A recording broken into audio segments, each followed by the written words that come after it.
Hey guys, so Divadarv Recipes have commenced. It's Friday Fish Day, and yesterday I went food shopping with my dad. We picked our fish. My dad was a chef. Oh, the phone's going. Give me a second. I will be right back. Sorry about that. The phone rang. Anyway, as I was saying, my dad has been a chef his entire life.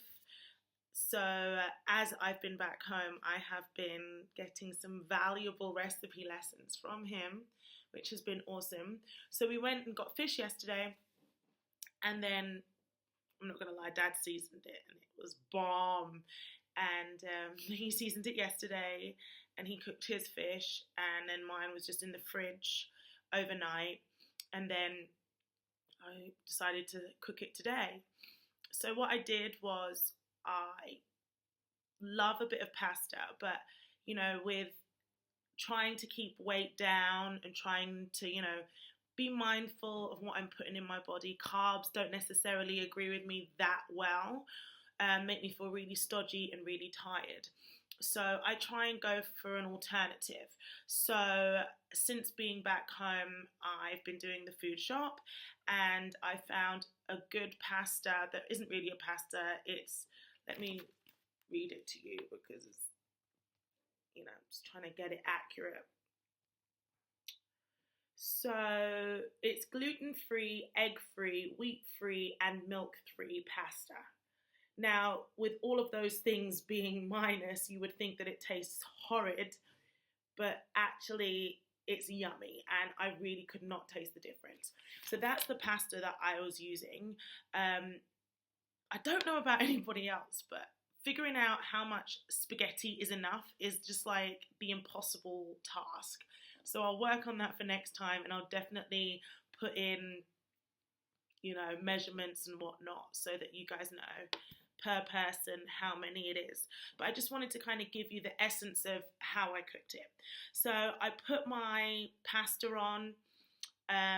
I also put a little bit of marg in there, just a tiny bit to avoid it from sticking together, because sometimes with pasta, if you don't watch it, you look at it and it's all just stuck together and it's just an absolute waste. So a little bit of marg or maybe a little bit of olive oil just in there with the water just helps it separate as opposed to just sticking together. So put my pasta on, keep an eye on that. Then I put my fish, I fried my fish with a little bit of olive oil, just that, and my seasoning. Then after I'd fried my fish both sides, probably about 8 to 10 minutes, I then added my onions. I boiled my spinach separately, just literally blanched it for like a minute 30, if even. Then took the water out and whacked it in with my salmon and my onions that were a little bit, cooking, which was lovely. So then the juices of the fish along with the onions and the spinach together, really simple, nothing too crazy. Then I add a little chili flakes. I do enjoy chili flakes. They are good. They get the metabolism going. Adds a little kick to the food as well. So I add the chili flakes in there as well. Let that do its thing. Got my pasta going. Good to go. It's pretty standard, nothing too crazy, nothing too difficult. I swear it probably took me maybe 20 minutes max from start to finish to plating.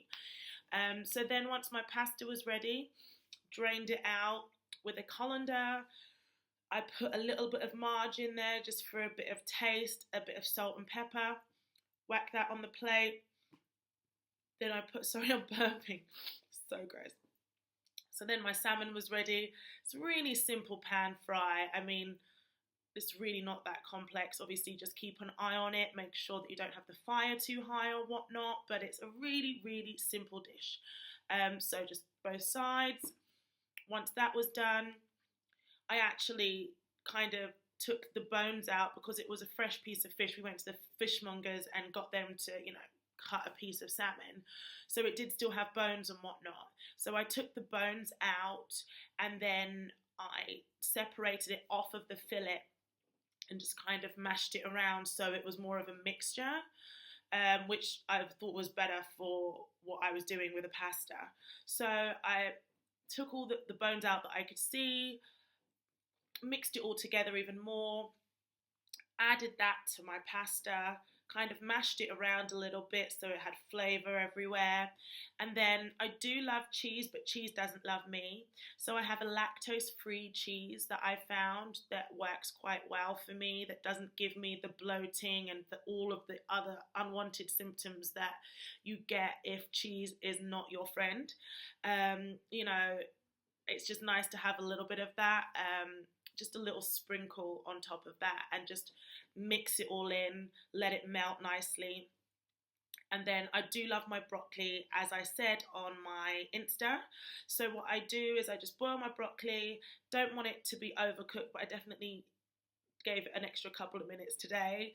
And with my broccoli, what I do, just to give it a little bit of spice and to taste good, salt and pepper, obviously, a little bit of olive oil, lemon juice, and some chili flakes.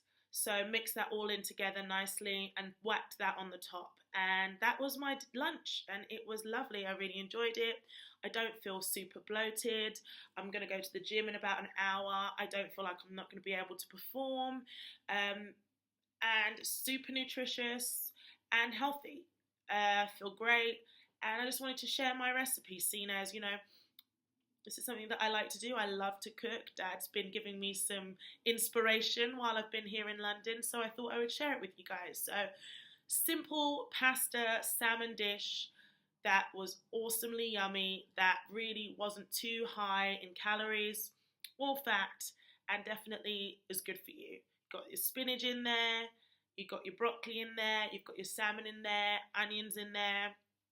You know, you can add or take away. If you don't like onions, don't need the onions, you know. But that was my little dish, so I thought I would share it with you. Give it a bash. Let me know if you have any questions. Happy Friday, and keep an eye out for some more recipes coming your way soon. All right, guys, have a good one. Bye.